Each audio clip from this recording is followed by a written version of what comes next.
Welcome to the Human Nature Channel. I'm your host, mtamsula, and what am I doing here? Well, it's Tuesday night once again here in my dad's, let's call it whimsical farm garage. Dad's a creative guy. He expresses himself with the decorations hanging from the ceiling.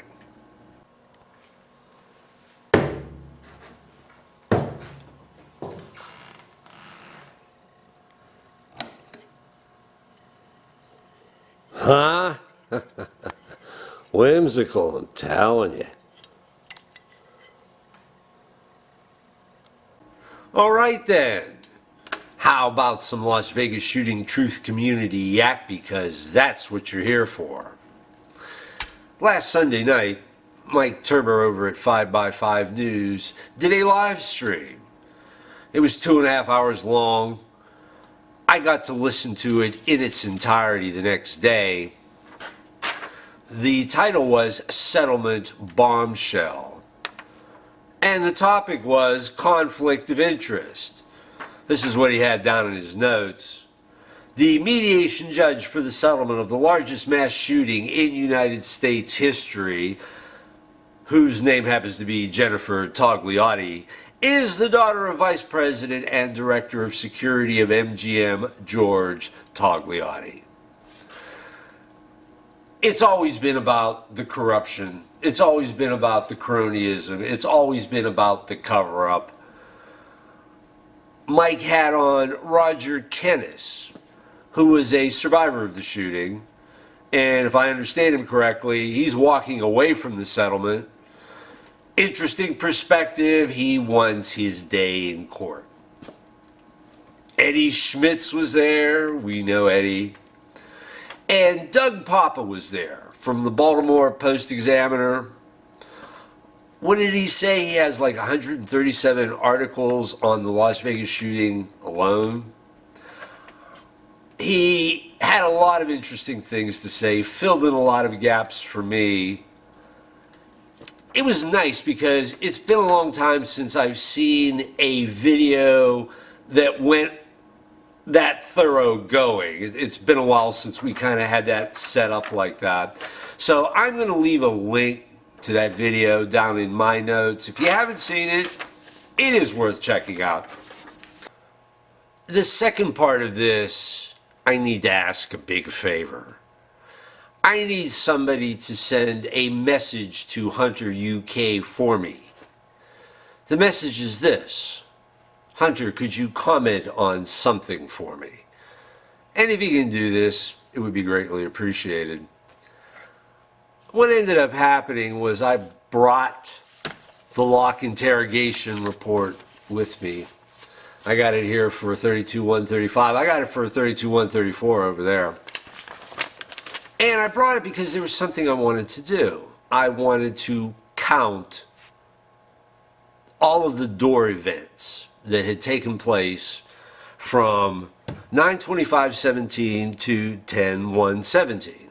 Just count them all. I was curious, how many were there in that 6-day period?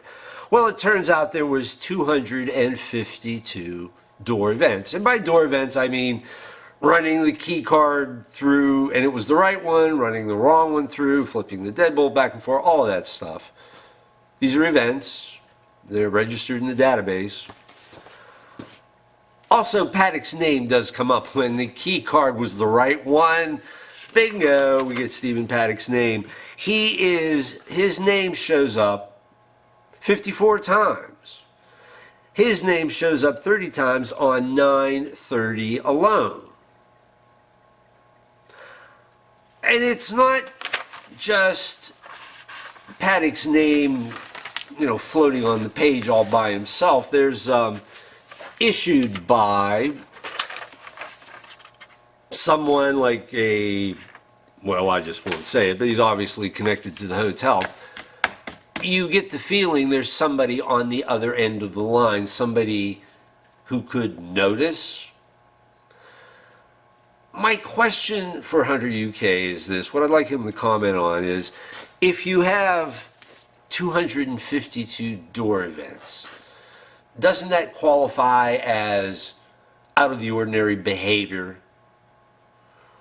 Wouldn't it earn the scrutiny of security? Now, I'll tell you why I would think somebody would see that, if somebody was even looking, but somebody could see that and go, we ought to check this out.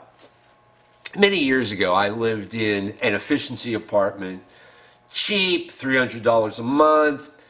It was this duplex building that had been renovated to 6 apartments. And I was there for like 10 years too, when I was doing computer-aided drafting. Every once in a while, you'd get riffraff, like in the apartment across the hall. And you knew they were riffraff, even though you hardly ever saw them, because at 2 in the morning, the security door downstairs would open, and you'd hear 2 pairs of feet coming up the stairs, and they'd go into the apartment, and they'd be there for 10 minutes, they'd leave, go back downstairs, leave the building. 20 minutes to a half hour later, same thing, all night long. It's not hard to figure out that the guys in the apartment across the hall are probably selling drugs, because it's kind of obvious. So, what I would like Hunter to comment on is this sort of thing. Don't you think it would have been security's responsibility to notice? Anyway, there's always something interesting here in my dad's garage or outside. What can I show you today? Where we are is a space between the garage and what's left of the barn. I said in a video a long time ago that this used to be a dairy farm. You can see the silo to the barn off to the left. That building right there, that's a milk house. Oh, that was a nice old barn too. Carpenter ants got it. We couldn't save it. We didn't have enough bucks to renovate it at the time. So you got the foundation of the barn there. Anyway, this space between the garage and what's left of the barn, there used to be an orchard here. Now this is going back like 25 years. And if I remember correctly, we had something like 12 trees. They were all fruit trees. There was like an apple tree, there was a pear tree, there was a plum tree, right? Well, what ended up happening, this was, about 25 years ago. I'm out with a friend of mine at night. I think it was a Sunday night too. And we're at a bar. We're at a corner bar, not far from my apartment. So anyway, we're done with our drinks and we're leaving. And halfway to my apartment, we get caught in a downpour like I've never seen before in my life. I mean, we're 1 block away from my place. By the time we get inside, we're totally soaked, right? So that particular night was a major weather event. So anyway, I get a call from Dad the next day, and he's like, you're not going to believe this, but we had a tornado come through here last night. And I'm like, what? And he's like, yeah. And he's like, it took out the orchard. All the trees are uprooted and on their sides. I'm like, oh my goodness. Well, anyway, I was up about 2 days later, and there's a road down there called 217, right? And I was coming home that way. And what's interesting about down there is you had a tree standing on the side of the road, totally sheared off. So that was my first indication that something big had happened up here, right? So I get up and I'm walking around, I'm scoping the place, and from what I can tell, that tornado had jumped from the road to the orchard where it touched down, because I couldn't see any damage between here and the road, right? So I'm looking, and I don't know how the tornado got between those trees. I'm guessing that it touched down and jumped over them because they're still there. Anyway, you see that line of trees up against the sky? That's where the border of the property is. That's the edge of the property, right? So I walk all the way toward the property's edge. I'm walking through the grass, and you could see where the tornado had parted the grass. I'm like, oh, okay, so I could actually follow where it went. And you're not going to believe this, but I got to the point where I could see the tornado made a right turn. I mean, it makes a 90-degree angle to the left. So what I ended up doing was following the property line all the way across the road and up into the field, and you could still see where the grass was parted, and then eventually no more. Nothing. The tornado was done with, over with, it's gone. So I'm talking with Dad, and he and Mom lucked out that night. They heard it come through. Dad said that it's like the old cliche, it sounded like a train engine. Now here's the most amazing bit of all. That particular night, the National Weather Service did not report a tornado touching down in western Pennsylvania. It was the tornado that went under the radar. And I find that kind of amazing. And before we pack this in, we can get a little of the sun coming in, lighten the place up.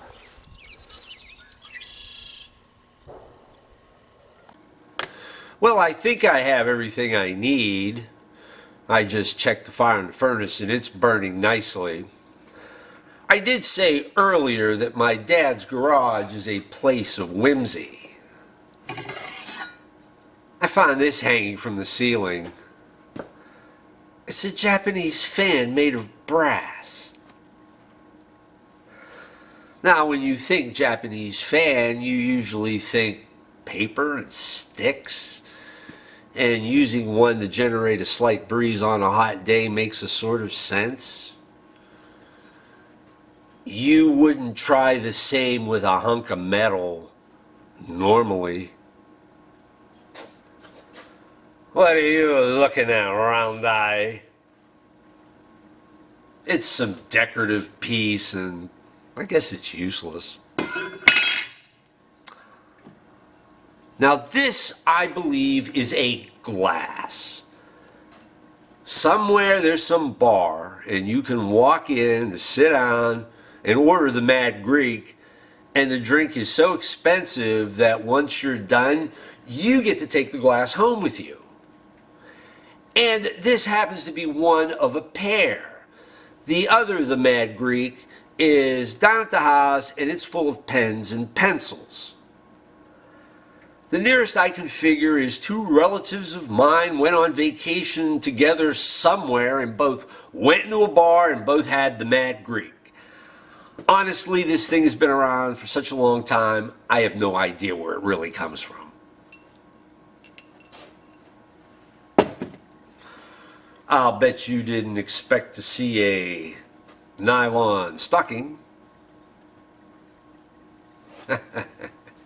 What's that, Irv? I should pull the nylon stocking down over my face and see if they let me in the store? I'll deal with you later. In keeping with the theme of there are things in this garage and I have absolutely no idea what they do, I found this and I have absolutely no idea what it does. It's got a handle, okay. It's got a hook. Oh, you got these two rivets in this piece of metal. Honestly, I'd be going out on a limb. I'd say it has something to do with leatherwork.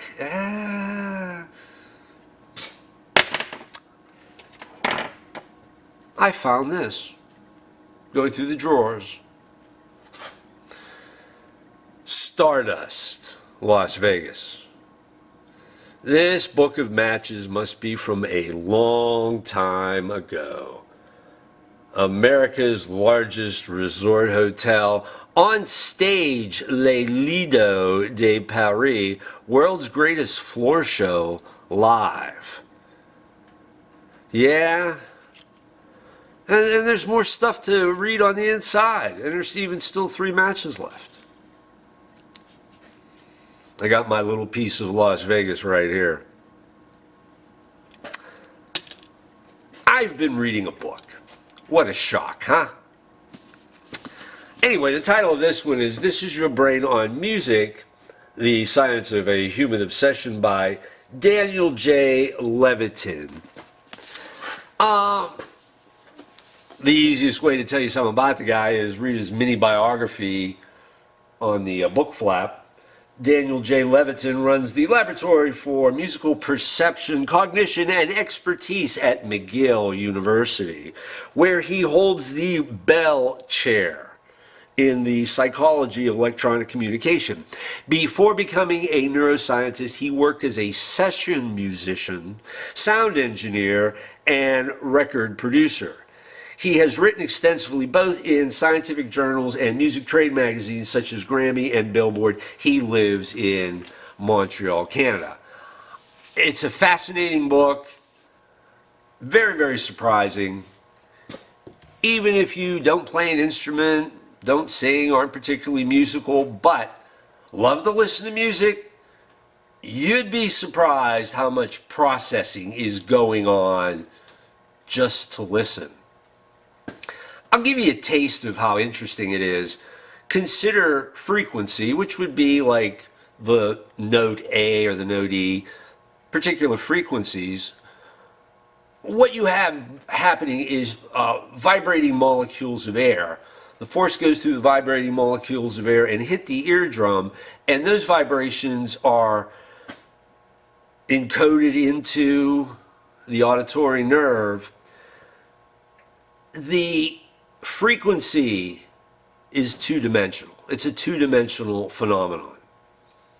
But once it starts getting processed by the brain can pick out pitch, can pick out loudness, timbre, meter, rhythm, melody, and goes to all these different places in the brain. And that's a fascinating idea. Something that starts off so simple, so two-dimensional, is just basically vibrating molecules, goes all sorts of different places. I've noticed that my relationship with music has changed. It used to be as a lark, okay? I just did it for fun. Many, many years ago when I was in high school, I was in chorus, so I can carry a tune in a bucket. And even the music I've done in earlier videos was fun. You know, just, oh, I can pull this off. It's my way of going, yahoo! But lately, the idea of accompanying myself on an instrument has really started to fascinate me, simply because there is a lot going on and there's a lot of new things to notice. So, yeah, this is broadening my horizons somewhat. So, don't be surprised if I start going off into a more serious musical direction, like get out the guitar and see if I can learn it. Oh, okay. Bizarre story time. Dad related a story to me by my brother. My brother told my dad this story. And my brother has a YouTube channel, mtamsula. I'll leave a link in the notes. He plays what is known as old-time music. Now, I think the definition of old-time music is anything that originated pre-Civil War. And these guys are archivists. They play these songs exactly the way they are meant to be played. No improvisation here. But anyway, I'm chatting with Dad, and he's like, we're talking about banjos. I was saying, yes, banjos after a fashion were made of parchment. And he's like, and then there were the banjos before that. And I'm like, the banjos before that? Yes, the banjos where they used an animal skin. Okay.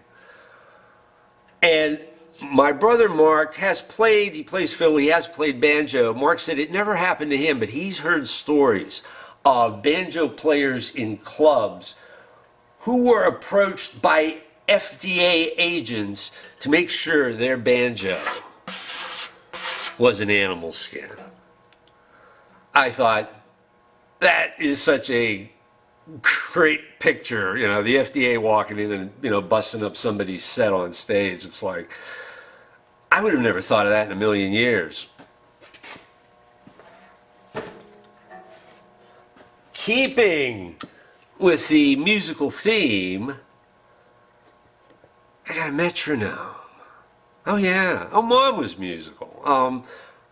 Mom, this is many, many years ago, insisted on getting a piano, and she did play the thing. Tennessee Ernie Ford gospel tunes. Mom had some interesting taste. But anyway, you know, there was the piano and there was the metronome.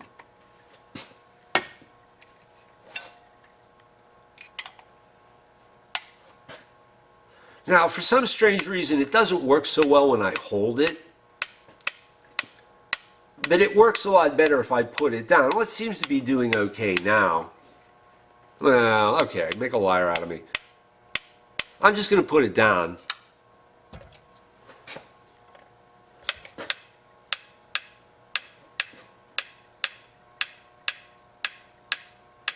Yeah, I may borrow this. Now, I did bring a song, right? It's Clarence Carter's I'm Looking for a Fox. You may have heard this. This is, it was in the movie Blues Brothers 2000. John Goodman sang it. And I'm like, I'm all alone and fancy free, but that ain't the way I want to be. Oh, come on. Gosh. Oh! Okay, well, why is it screwing up all of a sudden? Oh, maybe I should wind it. I wound it earlier. I can't believe this. Right in the middle of the song, too. It must wind down fast. Seth Thomas, Seth Thomas, a Seth Thomas timepiece. I've seen clocks with that name on it. Let's try this again. Clarence Carter, I'm looking for a fox. I'm all alone and fancy free, but that ain't the way I want to be. Now girls, get your game up tight. We're gonna have a wing ding doodle tonight. But right now, I'm looking for a fox. I'm looking for a fox. I'm looking for a fox. Ah, ooh, tonight the sky's the limit. I got some money and I want to spend it. It's Saturday night and I want to play. I'm gonna groove to the break of day. Now look at here. I'm looking for a fox. I'm looking for a fox. I'm looking for a fox. Ow. I got a brand new pinstripe suit of clothes. Big wide polka dot tie. Cufflinks big as jaybird eggs. And look at those shoes made out of alligator hide. I'm ripe and ready and hot to trot. Boy, you on fire. Girl, you can get anything I got. He'll take it too. I got the money, girl, if you got the time. We open all night. All you gotta do is give me a sign. Look at here. I'm looking for a fox. I'm looking for a fox. I'm looking for a fox. Ow. I'm looking for a fox. I'm looking for a fox. I'm looking for a fox. Ow. I quit. That sucked. But what I want to do is learn that on the guitar.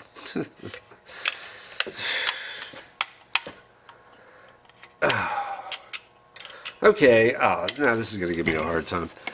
Excuse me 1 second while I put it away. There we go.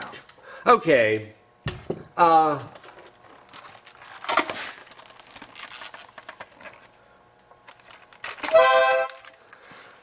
I brought it, but, you know, didn't really go with I'm looking for a fox. Ha! Is that it? All right, Irv. Time to shut this down. Welcome back, buddy.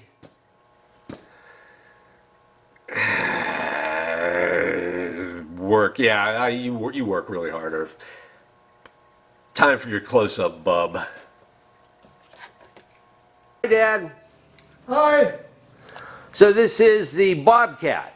this is a Bobcat. It's called a track hoe. It's called a track hoe because it has tracks on it.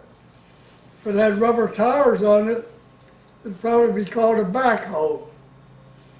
I'm very well pleased with this. You don't have to worry about getting stuck or flat tires. It can reach out about 14 feet, and I can get deep a ditch about 10 to 12 feet deep. Okay, I'm very well pleased with it. nice. I like it. How much does this thing weigh? What's that? How much does it weigh? Oh, I'd say it weighs about 6 tons. Okay.